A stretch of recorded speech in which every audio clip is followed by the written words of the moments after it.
Welcome to Ancient Wisdom Deep Dive. We all kind of know that feeling, don't we? Maybe you're that person just burning the candle at both ends. Absolutely. Late nights, early mornings. Right, constantly working, constantly grinding. We're told, culturally, this relentless hustle, that's the only way to get ahead financially. It's the standard narrative. But then you look at your bank account maybe, and the money still feels, elusive. It's like this constant friction. Mm-hmm. And yet, maybe right next door or in your network, you see others who seem, successful, prosperous, but they don't seem to be drowning in that same kind of desperate stress. Yeah, it seems to flow for them, almost like it just lands in their lap sometimes. Exactly. So why is this story we tell ourselves, more hours equals more money? Why is it failing so many people? Well, I think it fails because it's focusing completely on the outside stuff, Yeah. The doing. When the real secret, the key to lasting prosperity, if you look at thousands of years of Eastern philosophy like Confucius, Mencius, Laozi, it lies inside, in the being. Internal. Okay. Yeah. What we found, looking into this, suggests the problem isn't really about lack of effort or even a bad investment plan. It's deeper. It's like an internal structural thing that actually pushes abundance away. Yeah. Actively repels it. Wow. Okay. Pushes it away. That's the powerful, kind of surprising idea we're really diving into today, isn't it? It really is. Our mission here is this deep exploration of ancient Chinese wisdom. And it wasn't about, stock tips or market tactics. It was all about character. That's the core. And the insight is, it's almost shockingly simple when you put it that way. Prosperity is attracted by who you become, not just, what you chase after. And this is so critical because in this way of thinking, money, it's less like a physical thing like coins and paper and more like an energy, a direct reflection of your inner world, your inner environment, your character, things like your integrity, your patience, how generous you are.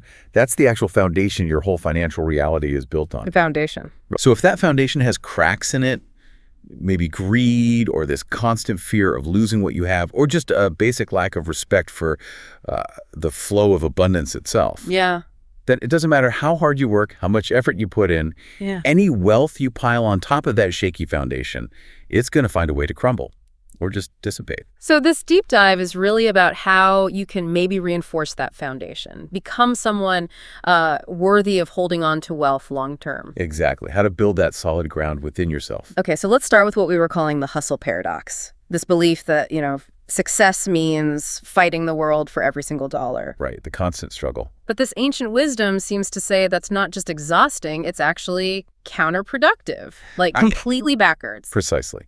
The harder you desperately chase money, the faster it seems to run away. It's almost like wealth has its own intelligence, its own conditions. Conditions. Okay, how does that work? Well, to really get it, we need to look at this incredibly foundational concept from ancient Chinese governance. It's called Tianming. Tianming. Okay, the mandate of heaven. Historically, this was the idea that a ruler's right to power their, let's say, divine authority, their access to the whole treasury, everything, it was granted by heaven. But, and this is the key part, it was deeply conditional. Conditional on what? On their virtue, their morality. Think about the dynastic cycle they observed. As long as the emperor, they called him the son of heaven, ruled with kindness, with fairness, prioritizing the people's well-being, the mandate stayed. The dynasty thrived. But the moment that ruler became corrupt or just self-serving, greedy, cruel, the mandate was gone, withdrawn, immediately. Chinese history is full of this. The fall of the Shang dynasty, others later on. It wasn't always about being conquered first. Often the records point to the moral rot within the ruling class itself. Their right to rule, their access to wealth and power depended entirely on their character. Wow, that's a huge framework. And applying that to personal finance, that's what we're calling the mandate of money. Exactly. That's the breakthrough insight here. I can hear people listening, though, maybe thinking, okay, but isn't that just a nice way to explain away failure? How do you tell the difference between, like, a real character flaw causing problems and just bad luck, a market crash, economic downturns? That's a really important question. And the mandate of money isn't about blaming people for misfortune. It's about understanding the conditional nature of sustained prosperity, lasting wealth. Okay. Look, economic cycles happen, bad luck hits.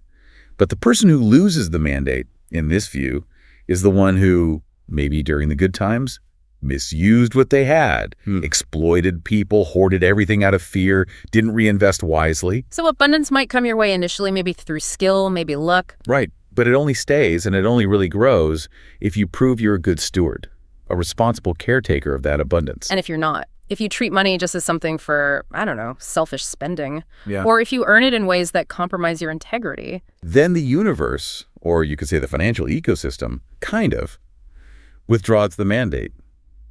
You might make a quick buck, even a lot of quick bucks, but if that foundation of integrity isn't there, it won't last. exactly, the empire crumbles, maybe through scandals, maybe bad decisions driven by ego, maybe just burnout fueled by constant fear. So the flow of wealth isn't automatic. Yeah. It's earned, in a way, conditioned on character. It completely shifts the focus, doesn't it?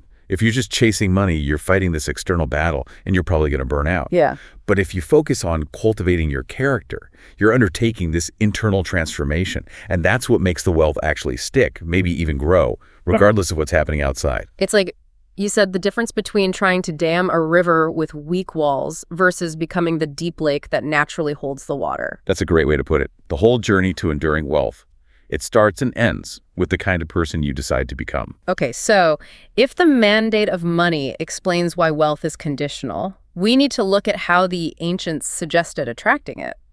And this leads to another huge mind shift, right? A massive one. That truly successful, sustainably wealthy people, they don't really go out and get money. Money comes to them. They attract it. They don't chase it. They create this kind of magnetic force. A magnetic force. This brings us into Taoist philosophy, especially the teachings linked to Laozi and this concept of wu wei. Wu wei. I've heard that translated as non-action, which sounds lazy. Right. That's a common but sort of misleading translation, gives the wrong vibe, like just sitting back and doing nothing. Wu wei actually means something more like effortless action, or maybe action that's in harmony with the Tao, the natural way of the universe. Effortless action. Okay, unpack that a bit. It's about being so deeply in tune with the natural flow of life, so aligned with your purpose and your environment, that the actions you do take require minimal struggle.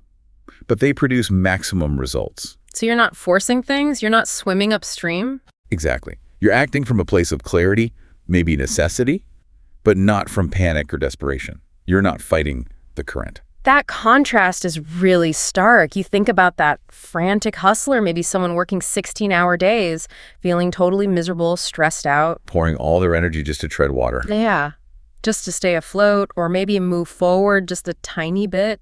That feels like the opposite of effortless action. That's fighting the flow, right? Absolutely. That's resistance. Yeah.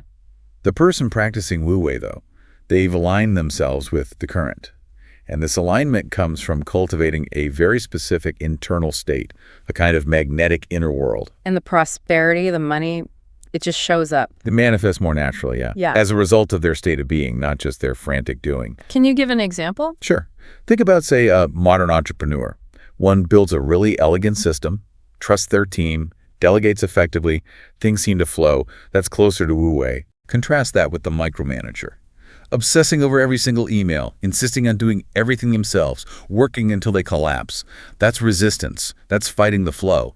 When you're truly aligned, growth in your business, relationships, finances, it feels almost natural, even inevitable. Okay, so this internal state, this magnetic inner world, the ancient texts actually describe what that looks like. What qualities attract wealth? They do, beautifully. They often talk about the heart in this context, meaning your core being, your mind, your spirit.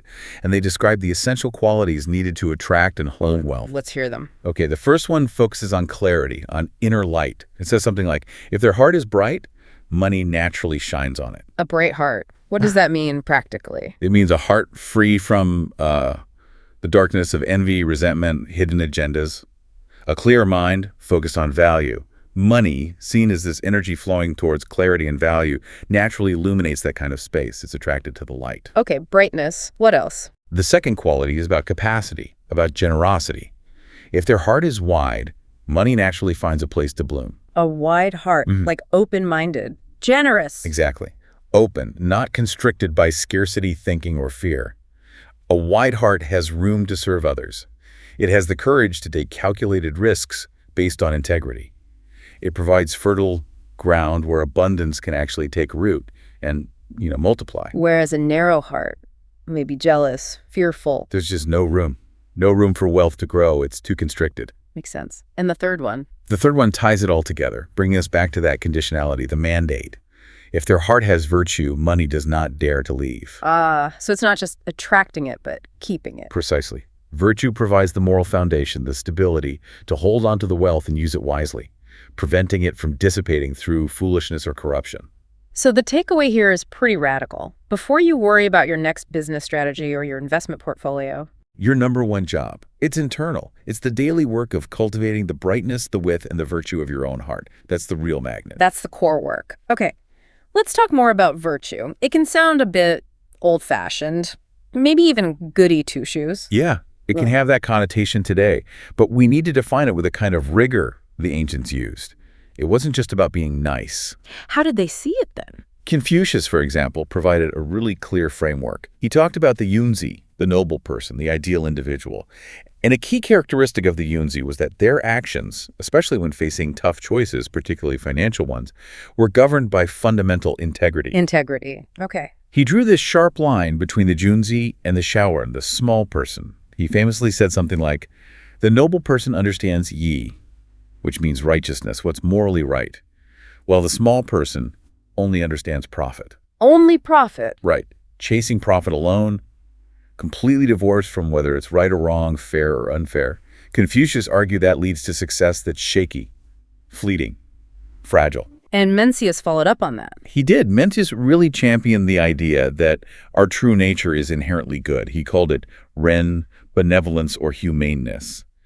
And he argued that cultivating that innate goodness, bringing it out, that was the direct path to true, lasting prosperity. Not just material wealth, but overall well-being. Okay, that distinction feels really important for anyone listening. It helps clarify the difference between, say, a quick win, maybe a big payout from a deal that felt a bit iffy, versus building something sustainable, something that lasts maybe even for generations. Absolutely. And if we stick with this ancient view of money as like a stream of karma. Karma, okay, how does that fit in? Well, this idea of virtue becomes critical in both how you earn the money and how you spend it. Right. Let's break that down. Earning first. You have to kind of audit the source. Exactly. Where did this dollar actually come from? Was it generated because you created real value? Was it an honest exchange where everyone benefited? Did your work help someone else make their life better, lighter, more secure?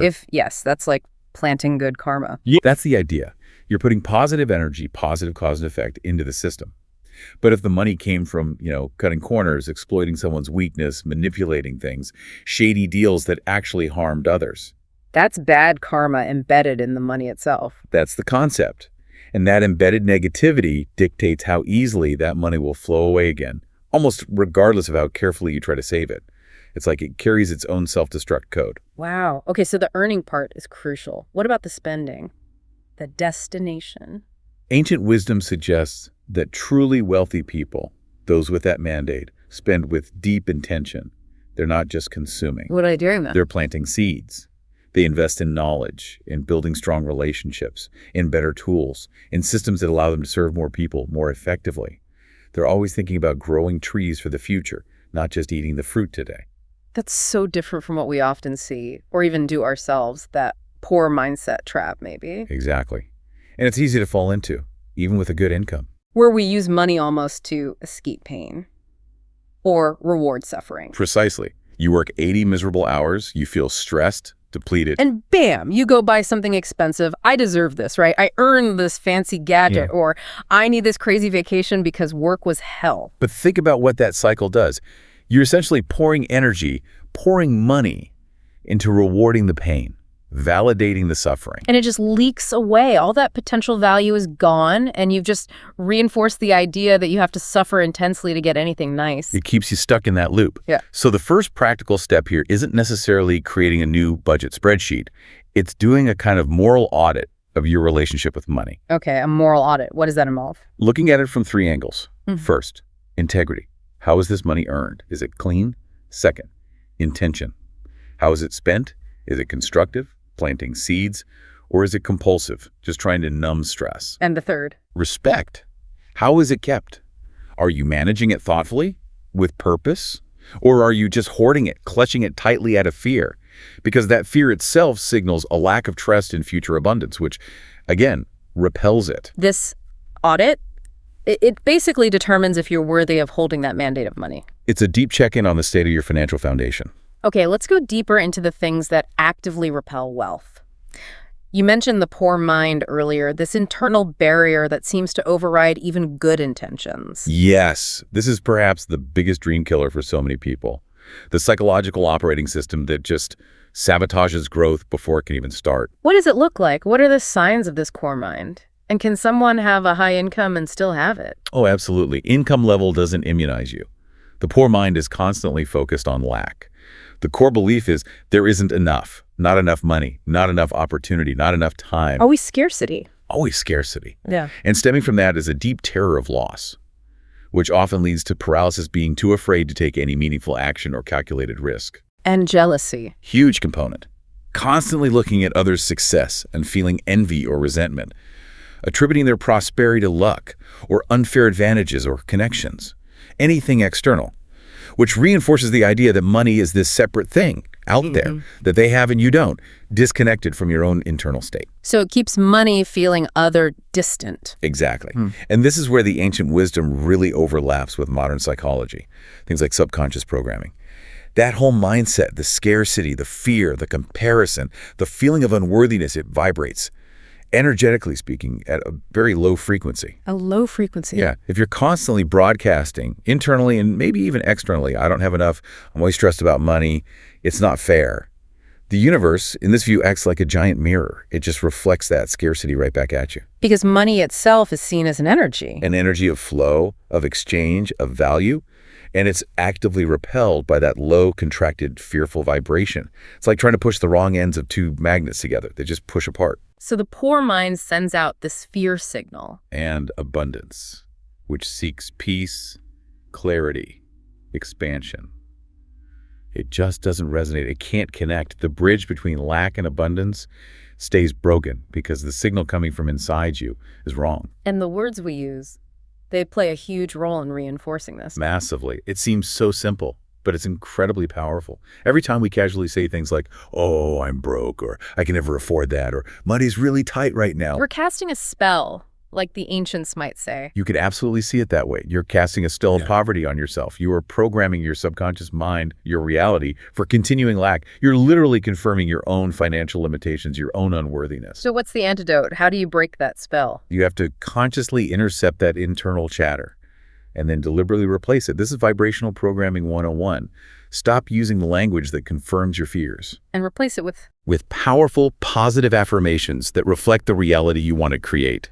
Things like, I am financially capable and intelligent, and money flows to me easily and naturally. Or, I am a magnet for abundance because I consistently add value to the world. So you're actively shifting your internal broadcast signal.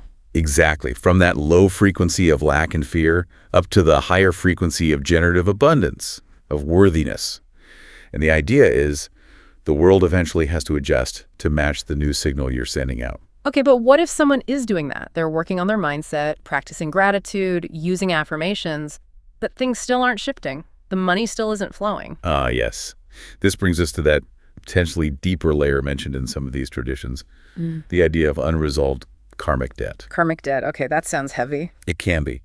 The concept here is that the door to sustainable wealth might be locked, not just by your current mindset or actions, but by the weight of past actions, things left unresolved. Like what kind of actions? Could be past instances of significant greed, maybe manipulation or dishonesty in dealings, perhaps a pattern of profound disrespect for the blessings you did receive. Basically, actions that created significant negative consequences or imbalance. And this debt, it blocks the flow now. That's the idea. Yeah. Money, remember, flows where it feels valued, safe, respected. It won't easily enter or remain with someone who's still carrying that deep internal friction, that unresolved negativity from the past. The energetic space isn't clean. So, how do you clean it? How do you pay off this karmic debt? Well, it's not about sending a check somewhere. It's about actively building positive karma, or spiritual credit, you could say. This involves sincere, often unconditional acts of goodness, sometimes called dharma acts. Like what? It could be making a truly heartfelt apology for a past wrong you committed, offering sincere thanks to someone with no expectation of anything in return, or engaging in unconditional giving, helping someone who's struggling purely to lighten their burden without any thought of reward or recognition. So every good deed, done with a genuine benevolence. Acts like a key. It helps to lighten that karmic load, clean the internal space, and unlock the door to your own flow. When your internal account is balanced, when the karma is lighter, cleaner, money naturally feels safer with you. It senses a trustworthy, expansive place to reside and grow.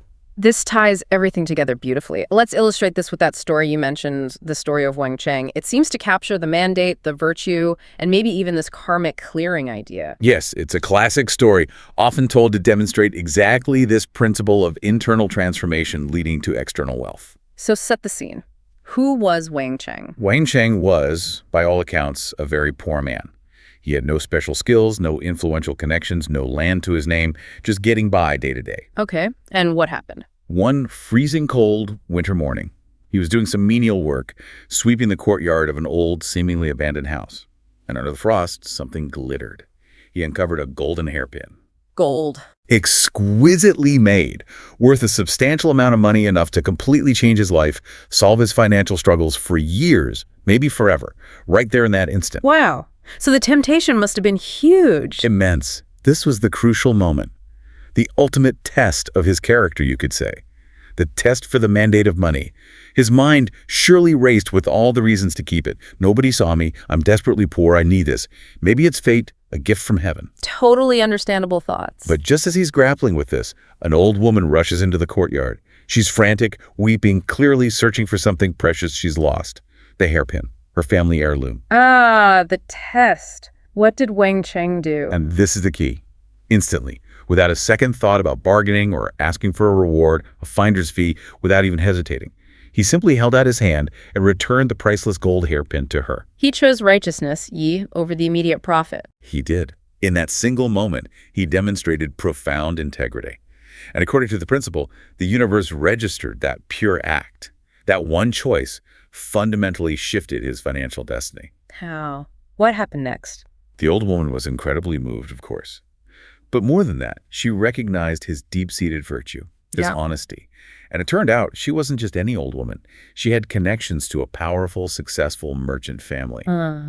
Seeing his character, which they valued far more highly than any particular business skill he might lack, they decided to help him. Not just with a handout, but with real support, guidance, introductions, even investment to help him start his own legitimate business. Because they saw he could be trusted. His character was his collateral. Exactly. And over time, Wang Cheng became genuinely successful. The story goes he eventually owned 300 acres of good farmland, enjoying a peaceful, secure life, real lasting prosperity. And the core insight from that story. The wealth wasn't ultimately secured by his business skills, though he likely developed them. It was secured fundamentally by that single thought in the courtyard. That choice, honesty over greed, that decision made him worthy of the mandate, and it unlocked a flow of abundance he could never have achieved just by working harder in his old circumstances. That's powerful. And it leads perfectly into the final test, doesn't it? Which comes after the money starts to arrive. Yes. This is where many people stumble. They fight so hard to earn the money, they win that battle. But then they lose the war because they immediately snap back into that poor mindset by hoarding it, clutching onto it desperately, terrified of losing it again. But isn't saving good? Saving with intention is good. Hoarding out of fear is different. The wisdom here suggests money isn't meant to be hoarded like treasure in a vault. It's meant to be transformed, put to work. There's an analogy for this too, right? The water analogy? Yes, it's very illustrative. If you try to grab a handful of water and squeeze your fist tight, what happens? It all just squirts out between your fingers. You lose it. Exactly. Fear-based hoarding creates constriction. It squeezes the life out of money and paradoxically repels the very flow you're trying to keep. But if you hold your hands open, cupped gently, the water can pool there. You can drink from it, use it to water plants, let it flow onward.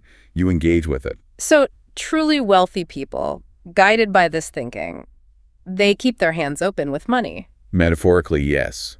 They transform the cash they receive into other forms of value, maybe assets, knowledge, systems, relationships. That value then generates trust. And that trust creates sustainable, ongoing flows of wealth. They use money as a tool for creation and service, not just a pile of security to sit on. Isn't that a trophy? Not at all. The ultimate purpose, according to these ancient texts, isn't to end up sitting on a dragon's hoard of gold. The purpose of acquiring wealth is to build a bridge. Build a bridge. To where? To the shore of liberation, which means achieving peace of mind, freedom from financial worry, yes. But more importantly, gaining the capacity to help others unconditionally, to make a positive impact. So if your goal is just more stuff, a bigger house, faster car. You'll likely never feel like you have enough. It's an endless chase. But if you see wealth as a tool to build that bridge for yourself and for others, then it gains real purpose, real meaning.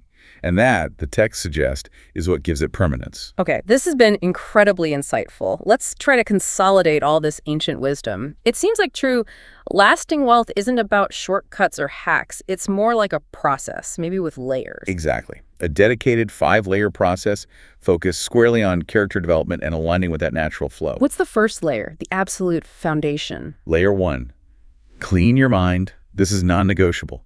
You have to actively, ruthlessly work to eliminate those mental pollutants we talked about, the resentment of others' success, the paralyzing jealousy, the destructive greed. These things are broadcasting scarcity and actively repelling abundance. Clear them out first. Okay, clean the mind. Then what? Layer 2. Layer 2, practice gratitude. This is the first step towards expansion. Consciously look at every dollar you have, every resource, every meal, every opportunity, and feel genuine thankfulness for it. Gratitude physically expands the width of your heart, energetically speaking. It makes you magnetic to more good things. Makes sense. Cleanse, then appreciate. Layer 3. Layer 3, deliver value. This is the engine that drives the flow. You need to ensure your wealth, your income, is being generated because you are genuinely helping someone else, making their life better, lighter, more secure, more joyful. Earning must be rooted in real value creation, not exploitation or zero-sum games. Value creation. Okay. Layer 4. Layer 4, reinvest. This is about circulation and respect for the energy of money. Don't let it just sit idle out of fear. Don't waste it mindlessly on frivolous consumption that doesn't build anything. Money is like that flowing water. You need to actively direct it, ensure it's working to create more value, more blessings, building more trust within the ecosystem. Plant seeds with it. Right. Keep it flowing purposefully. And the final layer. Layer 5. Layer 5, plant virtue. This secures the mandate for the long haul. Ensure your wealth accumulation, your financial activities are ultimately focused on something bigger than just your own comfort or status. How does it benefit your family, your community, the wider world? Infusing your wealth with this higher purpose is what gives it true meaning and ensures its stability and permanence. Cleanse, appreciate, create value, reinvest purposefully, and serve the greater good. That's the framework. That's the ancient path laid out. Yeah. It's a profound shift from the hustle culture narrative. Absolutely. The core message really is quite simple, but is revolutionary in today's world. You stop chasing wealth. Instead, you focus on becoming worthy of wealth. You do that by diligently, patiently cultivating virtue, wisdom, and a generous, giving heart. The shift you're looking for. Yep. It always happens internally first. That's the key takeaway. And as something actionable right now for everyone listening, let's internalize that shift. Let's stop that old scarcity talk track running in our heads. Yeah. We want you to try using this affirmation. Say it quietly to yourself. Maybe write it down. Let it really sink in. Money is finding its way to me because I am becoming worthy. I have the virtue to hold it, the wisdom to use it, and the heart to give it away. That covers all the bases. Worthiness, holding, using wisely, and flowing it outward. Say it. Believe it. Start living from that place. And maybe here's a final thought to leave you with. All right. If you start viewing every single dollar you spend from now on, not just as a transaction, a number leaving your account, but as a seed you are planting, what kind of future, what kind of garden are you actually growing right now? A powerful question. What seeds are you sowing with your resources? Think about that. Thank you for joining us on Ancient Wisdom Deep Dive.